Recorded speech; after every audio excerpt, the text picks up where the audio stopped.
Indeks harga saham gabungan terus menanjak naik mendekati level 6.500. Investor asing pun terus berdatangan masuk ke bursa kita. Apa tips untuk para investor? Berikut analisis IHSG dari Ivan Jaya, Head of Wealth Management Bank Commonwealth.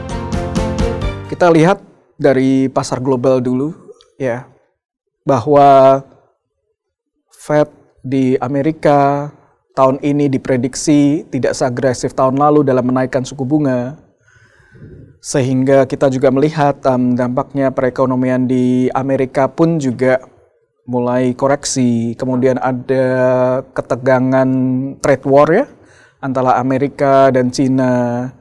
Lalu kita melihat bahwa dengan adanya kondisi seperti itu, dana investasi itu mulai masuk ke negara-negara berkembang. Kita juga melihat bahwa rupiah juga membaik. Kemudian data inflasi di Indonesia itu terjaga. Dan ada satu achievement lagi, yaitu fiskal kita yang kredibel yang dikelola oleh Menteri Keuangan kita. Dari tahun lalu penerimaan negara ternyata lebih besar daripada apa yang ditargetkan. Pencapaiannya 102,5%. Sementara pengeluaran hanya 99%. Oleh karena itu menunjukkan bahwa Indonesia merupakan suatu negara yang kredibel yang cocok sebagai pilihan investasi bagi para investor asing. Dari data inflow dana yang masuk pun, saya hanya ambil misalnya 3 bulan terakhir, menunjukkan bahwa dana asing yang masuk di pasar saham itu hampir 14 triliun, di mana 8 triliunnya itu ada di bulan Januari saja sampai dengan 16 Januari. 2019. Sementara di pasar fixed income atau bonds itu masuk 3 bulan terakhir itu udah positif 10 triliun. Kami lihat bahwa prediksi atau proyeksi earnings di tahun 2019 ini berkisar antara 10% sampai dengan 12%. Jadi misalnya apabila IHSG tahun 2018 kemarin di 6.200-an something, maka kita bisa expect bahwa tahun ini akan mendekati angka 7.000 di akhir tahun.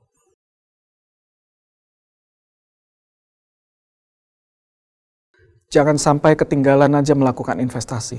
So, stay tuned with market news, itu penting.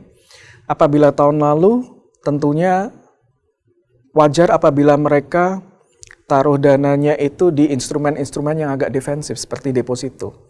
Karena selain Bank Indonesia juga menaikkan suku bunga sampai dengan 175 bips 6 kali, maka wajar apabila ditaruhnya di produk-produk yang tradisional atau defensif seperti deposito.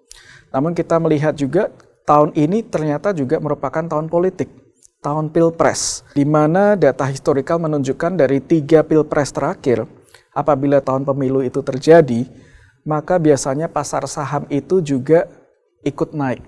Terbukti karena kondisi politik di Indonesia itu relatif stabil dibandingkan negara-negara tetangga. Ya, misalnya tahun 2004, setahun sebelum pilpres, itu kenaikan di pasar saham itu 44%, 2009 87%, 2014 mungkin 20-an%. So rata-rata itu kalau 3 itu di rata-rata itu lebih dari 50%, 1 tahun menjelang pilpres. So jangan sampai tertinggal untuk menginvestasikan pada instrumen-instrumen investasi yang tepat.